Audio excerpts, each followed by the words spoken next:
আবার এখন তারেক রহমান সাহেব ক্ষমতায় আসছেন। মনে হয় যেন একেবারে ২০৪১ সন পর্যন্ত ক্ষমতায় থাকবেন। তারপরে তার স্ত্রী ক্ষমতায় আসবেন। তার স্ত্রীর পর তার সন্তান জাইমা রহমান ক্ষমতায় আসবেন। অন্তর্বর্তীকালীন সরকারের একজন উপদেষ্টা একটি বক্তব্য দিয়েছেন। বক্তব্যটা হলো যে ডিপ স্টেট পলিসি বা মার্কিন ডিপ স্টেটের যে থিওরি, এটা তো মোরালেস আমরা সবাই কম বেশি জানি। এবং আমাদের সরকার পরিবর্তন, নতুন সরকারের ক্ষমতা এবং গত ১৭টি মাস দেশে যে একটা অদ্ভুত অন্তর্বর্তীকালীন সরকার চলেছে, এটা মার্কিন ডিপ স্টেট পলিসির একটা প্রকল্প ছিল। এটা ওপেন সিক্রেট, কোনো কিছু নতুন করে বলার দরকার নেই, আমরা সবাই জানি। আর এটি যে মার্কিন ডিপ স্টেট পলিসির সরকার ছিল এবং যে সরকার শেখ হাসিনার সরকার, তার যে পতন হয়েছে, এটা আমরা মূলত ডোনাল্ড ট্রাম্প ক্ষমতায় আসার পর তার মুখ দিয়ে এই কথা যখন শুনলাম, তখন আমরা বললাম হায় হায় হায় হায়, এ কি! এর আগে ডোনাল্ড লু, তারপর পিটার ডি হাস, তাদের যে তৎপরতা, ইমরান খানের পতন, পাকিস্তানে রাজনৈতিক অস্থিরতা, শ্রীলঙ্কার সরকার পতন, নেপালে যাকে বলা হয় একটা উত্তাল অবস্থা, এসব দেখে শেখ হাসিনার আর্তচিৎকার আমরা শুনতে পাচ্ছিলাম। আমাদের দেশের সবাই বলাবলির চেষ্টা করছিল এরপরে বাংলাদেশ, কিন্তু আমরা আসলে সতর্ক হতে পারিনি, নিজেদেরকে নিয়ন্ত্রণ করতে পারিনি, অথবা পুরো পরিস্থিতি আমাদের অনুকূলে রাখতে পারিনি। ফলে যা হবার তাই হল। এখন এই যে ডিপ স্টেটের সময়টিতে কি হয়েছে, যেটি বলা হয়ে থাকে আমেরিকা অর্থ দিয়েছে, অস্ত্র দিয়েছে, তারপর সেই অস্ত্র দিয়ে ইমিডিয়েট মানে আন্দোলন হচ্ছে, লড়াই হচ্ছে, সেই সময়টাতে মারাত্মক কিছু দুর্ঘটনা ঘটানো, আর যদি ফেল হয় তাহলে আইএস এর মতো, তালেবানের মতো দীর্ঘমেয়াদে, বা বোকো হারামের মতো, হুতিদের মতো যে সকল সংগঠন বছরের পর বছর রাষ্ট্রের বিরুদ্ধে গেরিলা যুদ্ধ করছে, ঠিক তাদের মতো যুদ্ধ করার জন্য এই ডিপ স্টেটের যারা কুশীলব ছিলেন, তারা বাংলাদেশে অর্থ বিনিয়োগ করেছে। এটা এই উপদেষ্টা আসিফ মাহমুদ সজীব ভুঁইয়া তার একটি বক্তব্যে ইতিপূর্বে আমরা যাকে বলা হয় জেনেছি। তিনি বলেছেন যে আমরা যদি প্রাথমিক পর্যায়ে সফল না হতাম, তাহলে আমরা দীর্ঘমেয়াদে সশস্ত্র যুদ্ধে যেতাম সরকারের সঙ্গে। Message is clear. তখন তাদের ক্ষমতা ছিল, অনেকে এটা নিয়ে আলোচনা করেছে হালকা, কিন্তু ইন ডিটেলসে যায়নি।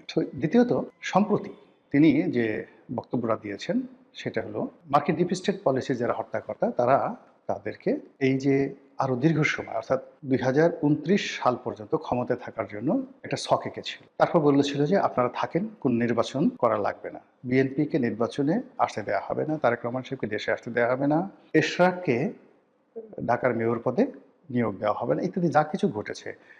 ৫ বছর ক্ষমতায় থাকা, ৫০ বছর ক্ষমতায় থাকেন, আজীবন ক্ষমতায় থাকেন, এই যে ডক্টর মোহাম্মদ ইউনূসের যে বক্তব্যগুলো, এগুলোর সঙ্গে যে একটা ডিপ স্টেট পলিসির গ্রিন সিগন্যাল ছিল, সেই গ্রিন সিগন্যালটি এই সময়টাতে আসিফ মাহমুদ সজীব ভুঁইয়া ফাঁস করে দিই। আমরা তো আসলে দার্শনিক হিসেবে খুব কমই দক্ষ। ফলে কি হলো, অতীতে যে ঘটনাগুলো শেখ হাসিনার জমানাতে শুনেছি, আমরা ভাবিনি, চিন্তা করিনি এটার পরিণতি কি হতে পারে।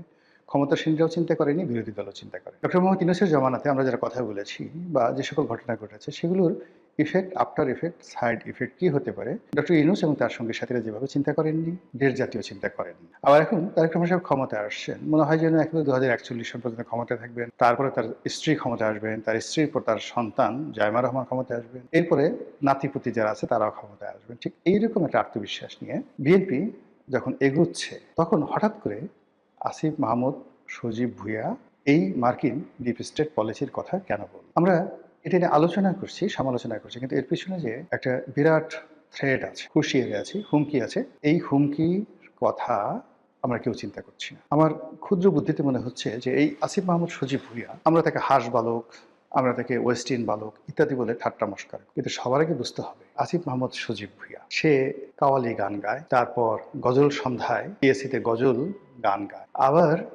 সশস্ত্র যুদ্ধের সর্বাধিনায়ক রূপে, গেরিলা যুদ্ধের সর্বাধিনায়ক রূপে সে যুদ্ধ করার ঘোষণা দেয়। সে বাংলাদেশের সবচেয়ে পাওয়ারফুল কয়েকটা মিনিস্ট্রি একত্রে চালায়, ১৭ মাসের প্রচন্ড প্রতাপ। এবং তখন আসিফ মাহমুদ সজীব ভুঁইয়ার সামনে কেউ দাঁড়ানোর সুযোগ পায়, কি মির্জা ফখরুল সাহেব, কি সালাউদ্দিন সাহেব, মানে ওনারা যে আছেন, ইনক্লুডিং তারেক রহমান সাহেব, মানে এই যে আসিফ মাহমুদ সজীব ভুঁইয়া, তার যে ব্যক্তিত্ব, তার যে পার্সোনালিটি, ওই পার্সোনালিটির সামনে তার যখন ক্ষমতা ছিল, স্বয়ং ডক্টর মোহাম্মদ ইউনূসও তার সঙ্গে চোখাচোখি করতে পারে। সে হাসতেও না, শুধু কাজ করে যেত, কথা খুব কম বল, সবগুলো তার সিদ্ধান্ত ছিল। এবং তাকে নিয়ে এত সমালোচনা হয়েছে, সে কখনো রেসপন্ড করে। এবং আপনি দেখবেন নাহিদ, সার্জিস, হাসনাত, তারা সবাই আগের মতো লম্ফঝম্প করেছে, এখনো করছে, নাসিরুদ্দিন পাটোয়ারি। কিন্তু ক্ষমতা থাকার সত্ত্বেও সে কোনো গুরুত্বপূর্ণ বৈঠকে যায়নি, কোনো বড় কথা বলেনি, এবং রাজনৈতিক যারা নেতৃবৃন্দ রয়েছেন তাদের কারোর সঙ্গে তার এরকম দহরম মহরম সম্পর্ক ছিল, সে শুধু কাজ করে গেছে। যেই মুহূর্তে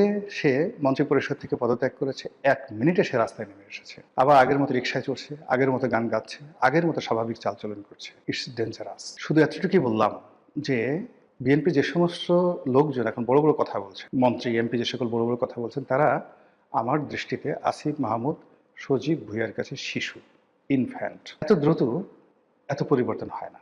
তাকে যদি সেই হারুনের ভাতের হোটেল থেকে শুরু করে আজকের এই পর্যন্ত ঘটনাগুলো ডট ডট সাজান, তাহলে দেখতে পারবেন যে এই যুবক যেখানে বসেছেন, যেখানে দাঁড়িয়েছেন, সেখানে একটা ইতিহাস তৈরি করেছেন, সবার থেকে আলাদা। তিনি যা কিছু করেছেন সবার থেকে আলাদা, এবং বিনা প্রয়োজনে একটা সিঙ্গেল কাজ তিনি করেন। তো এই যে হঠাৎ করে সে এত বড় মন্ত্রিত্বের একটা পদ থেকে পদত্যাগ করলেন, তারপরে সে ইলেকশন করলেন না, এটা স্বাভাবিক ঘটনা নয়। আর এখন সে স্মরণ করাই দিচ্ছে ডিপ স্টেটের কথা।